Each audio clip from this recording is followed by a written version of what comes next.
दर्शकों, आज पाप अंकुशा एकादशी के बारे में बताएंगे, क्योंकि यह एकादशी बहुत ही महत्वपूर्ण एकादशी मानी जाती है। यह व्यक्ति को अनेक प्रकार के सुख, वैभव, ऐश्वर्य देने वाली है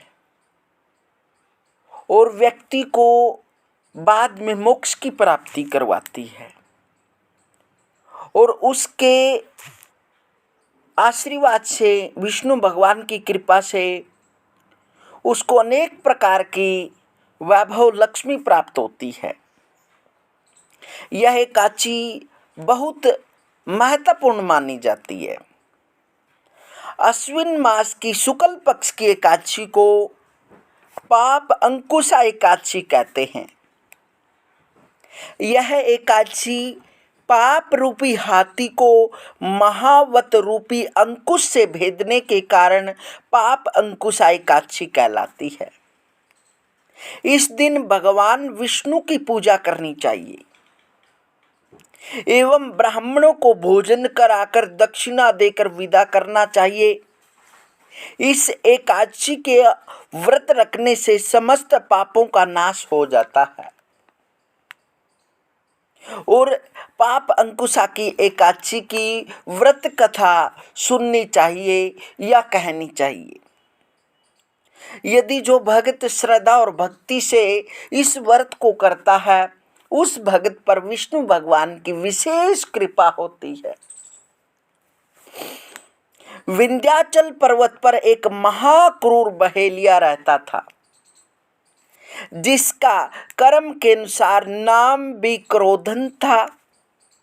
उसने अपना समस्त जीवन हिंसा, लूटपाट, मिथ्या भाषण, झूठ बोलना तथा शराब पीने व वैश्यगमन में ही बिता दिया। यमराज ने उसके अंतिम समय से एक दिन पूर्व अपने दूतों को उसे लाने हेतु भेजा। दूतों ने क्रोधन को बताया कि कल तुम्हारा अंतिम समय है, हम तुम्हें लेने आए हैं। मृत्यु के डर से क्रोधन अंगिरा ऋषि के आश्रम में पहुंचा। उसने ऋषि से अपनी रक्षा हेतु बहुत अनुन्य विनय पूर्वक प्रार्थना की। ऋषि को उस पर दया आ गई।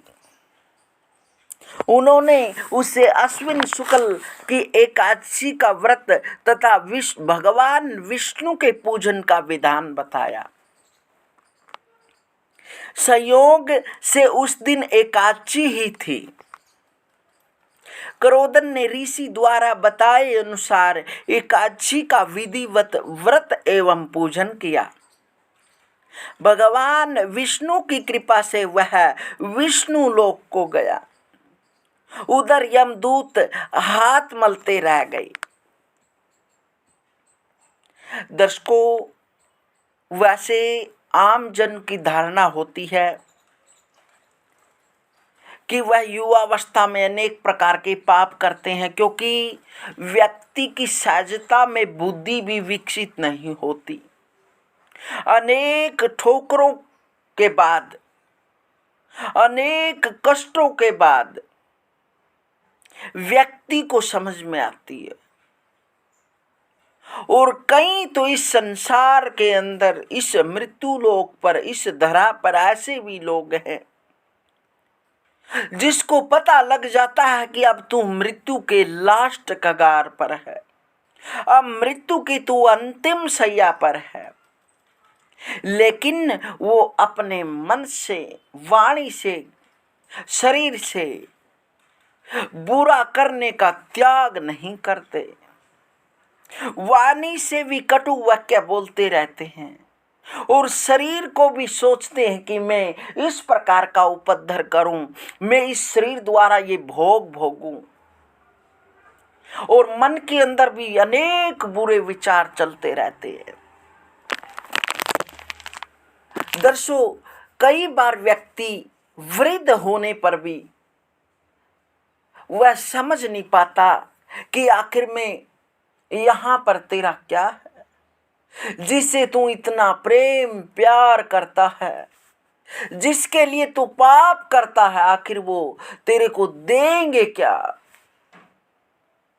व्यक्ति केवल अपने अहम के अंदर, अपने क्रोध में और अपने विवेक में, अपने अनेक प्रकार के अहंकार से भरे हुए शरीर से अनेक प्रकार के बुरे करने की चेष्टा करता है। वह विचार करता रहता है कि मैं ये भी भोगूं। लेकिन दर्शकों, भक्तों, यदि भगवान की कृपा चाहिए, क्योंकि हम कई बार ऐसे समझ लेते हैं कि दूसरा व्यक्ति तेरा साथ देगा, ये हमारी भूल है। हमने हमारे शरीर को ऐसा, मन को ऐसे बना लेना चाहिए एकांतवासी।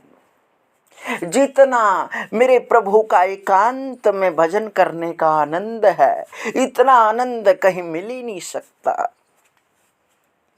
इसलिए मेरे प्रभु को, विष्णु भगवान की यदि कृपा चाहिए तो आपने एकांत में मन को बना लेना चाहिए। बेशक परिवार में रहते हो, बेशक कुटुंब में रहते हो, बेशक बच्चों में रहते हो, लेकिन अवस्थाओं के अनुसार व्यक्ति को जब वृद्ध अवस्था हो जाती है तो उस समय तो वाणी से, मन से, शरीर से पाप का त्याग ही कर देना चाहिए।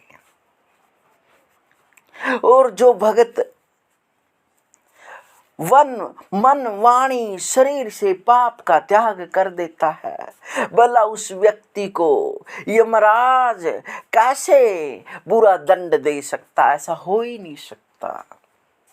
ये तो उसके लिए है जो ममता के वशीभूत होकर उस बुरे कष्टों में जाने के लिए, बुरे कष्ट सहने के लिए अग्रसर है। वो समझता है कि तेरी मृत्यु कल को या समय निश्चित है, लेकिन फिर भी वो समझ नहीं पाता। इसलिए देखो, क्रोधन को भी तभी परमात्मा की याद आई, तभी ऋषियों की याद आई, जब उसने पता लगा, उसने यमदूतों द्वारा भेजे गए, यमदूत द्वारा जो दूत भेजे गए थे, जब उनका आदेश सुना, तभी उसके मन में आया कि कल तो तेरा मृत्यु का दिन है। तभी वो ऋषियों की खोज में निकला, तभी वह ऋषियों से ज्ञान लेने के लिए निकला। इसलिए इस शरीर को, इस पुण्य आत्मा को, इस देव स्वरूपी आत्मा को एक पल भी भगवान परमात्मा के चिंतन से दूर नहीं करना चाहिए। इसके तो लगा रहना चाहिए। जितना उस परमात्मा के भजन में आनंद है, इतना आनंद तो कहीं मिल ही नहीं सकता। इसलिए उस परमात्मा, क्योंकि युवा अवस्था में हम सोचते हैं कि वृद्ध अवस्था के अंदर करेंगे, लेकिन परमात्मा की प्राप्ति करनी है तो युवा अवस्था से प्रारंभ करें।